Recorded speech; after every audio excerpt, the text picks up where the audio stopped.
হাতের যে range of motion হ্যাঁ, সার্টেন স্টেজের পর যাচ্ছেন এবং ওই রেঞ্জে গেলেই প্রচন্ড পেন, এই পেনটা হচ্ছে।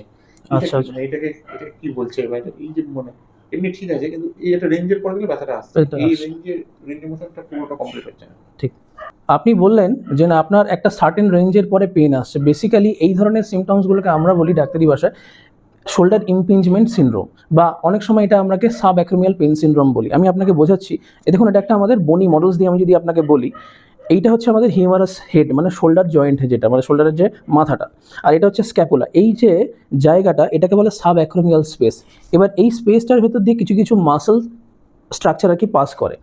অনেক সময় কি হয় যে যখন আমরা হাত ওঠাই, তখন আমাদের একটা সার্টেন রেঞ্জের পরে, মানে 90 ডিগ্রি অ্যাবভ বা 100 ডিগ্রি যাওয়ার পরে এই জায়গাটাতে এমনিতে একটা কম্প্রেশন স্টার্ট হয়। তো আমাদের বডিতে একটা অটোমেটিক্যালি একটা মেকানিজম হচ্ছে কি, যে যখনই এটা সার্টেন রেঞ্জের উপরে উঠবে, এই যে হিউমেরাল হেডটা এটা বাইরের দিকে ঘুরে যায়, মানে অনেকটা দরজা খোলার মতন।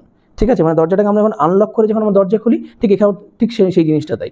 এবার আপনার ক্ষেত্রে কি হচ্ছে, যে এই যে মোশনটা, এটা নর্মাল মোশন, কিন্তু এটা কোথাও না কোথাও আটকাচ্ছে due to some kind of এখানে একটা প্রবলেমের জন্য। এবং এই ধরনের প্রবলেমগুলো বেসিক্যালি হয় যদি কোনো রকমভাবে মাসল ইমব্যালেন্স আপনার এই যে শোল্ডার জয়েন্ট, এটাকে স্ক্যাপুলা বলে, এখানে যদি ডেভেলপ করে সেক্ষেত্রে। So this is the cause of your pain. দেখুন দর্শক বন্ধুরা, এটি একটি স্যাপস বা সাব অ্যাক্রোমিয়াল পেন সিনড্রোমের পেশেন্ট, যিনি অনেকদিন ধরে ভুগছিলেন এবং একটা secondary capsular tightness surrounding the shoulder উনি ডেভেলপ করেন, মানে সেকেন্ডারি ফ্রোজেন শোল্ডারের মতন উনি ডেভেলপ করেন।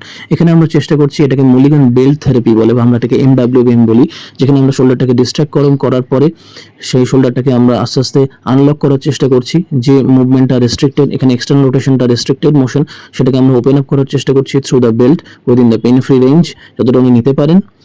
এবং তার সঙ্গে সঙ্গে পেশেন্টটিকে আমরা স্লোলি গ্র্যাজুয়ালি ইন্টারনাল রোটেশনও আমরা করাচ্ছি, যাতে করে উইথ দ্য বেল্ট, যাতে করে উনি হাতটাকে নিচের দিকেও ঘোরাতে পারেন।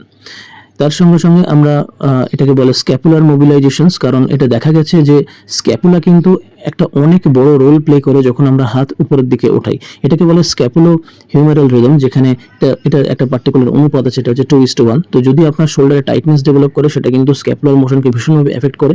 তো সেই জন্য এখানে আমরা দেখতেই পাচ্ছি এটাকে স্ক্যাপুলার মোবিলাইজেশনস বলে। এটা থ্রু দিয়ে ওনার হাতের রেঞ্জ অফ মোশনটাকে আমরা ইমপ্রুভ করার চেষ্টা করছি।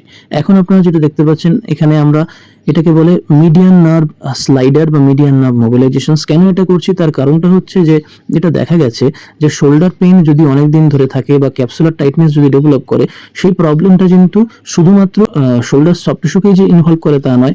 আমাদের শোল্ডারের সামনের দিক দিয়ে কিছু কিছু ইম্পর্টেন্ট নার্ভস পাস করে, যার মধ্যে প্রথম কথা হচ্ছে যে মিডিয়ান নার্ভ, যেটা ব্রেকিয়াল প্লেক্সাস থেকে আসছে, তারও মোবিলিটি এবং তার যে অ্যাক্টিভিটি সেটা কিন্তু এফেক্ট করে। সেটাই আমরা চেষ্টা করছি থ্রু ম্যানুয়াল থেরাপি এটাকে ওপেন আপ করা। এখন যে আমরা প্রোগ্রামটা দেখতে পাচ্ছি, this is called shoulder proprioception activity, বা এটাকে রিডিং স্টেবিলাইজেশনস বলে। এখানে আমরা isometric contractions of the shoulder, সেটাকে আমরা মেইনলি ইনভলভ করি। কোনো মুভমেন্ট এখানে উনি করছেন না, শুধুমাত্র বলটাকে প্রেস করে রাখছেন, এবং তার সঙ্গে সঙ্গে ভেরিয়াস ডাইরেকশনে আমরা এই ওনার মোশনটাকে রেস্ট্রিক্ট করার চেষ্টা করছি, বাট উনি বলটাকে একই জায়গায় স্টেবিলিটি মেনটেন করছেন, যাতে করে ওনার শোল্ডার প্রোপ্রিওসেপশন মানে স্টেবিলিটি ইমপ্রুভ হয় এবং ব্যথাটাও যাতে কম হয়। এই সেম প্যাটার্নটাকে আমরা আরেকবার চেষ্টা করছি, সেটাকে আমরা কোয়াড্রুপেড পজিশনে বা হামাগুড়ি পজিশনে ওনাকে মেইনলি ট্রেন আপ করার জন্য, এটা ওভার দ্য বেড। এবং এখানেও আমরা বিভিন্ন ডাইরেকশনে ওনাকে ট্রেন আপ করাচ্ছি এবং শোল্ডার মাসলগুলোকে অ্যাক্টিভেট করাচ্ছি, যাতে করে শোল্ডার স্টেবিলিটিটা ইমপ্রুভ হয় এবং ব্যথাটাও যাতে অনেকাংশেই যাতে কম হয়ে যায়। উনি অলরেডি আমাদের কাছে 7টা সেশন কমপ্লিট করেছেন, এবং আগে থেকে ওনার যে রেঞ্জ অফ মোশন সেটা অনেকটাই পেন ফ্রি হয়েছে। সামান্য কিছু এন্ড রেঞ্জ মুভমেন্ট স্টিফনেস এখনো বাকি রয়েছে, সেটা আমরা ধীরে ধীরে গ্র্যাজুয়ালি আমাদের ফার্দার সেশন আমরা অবশ্যই ইমপ্রুভ করতে পারবো। So this is the result.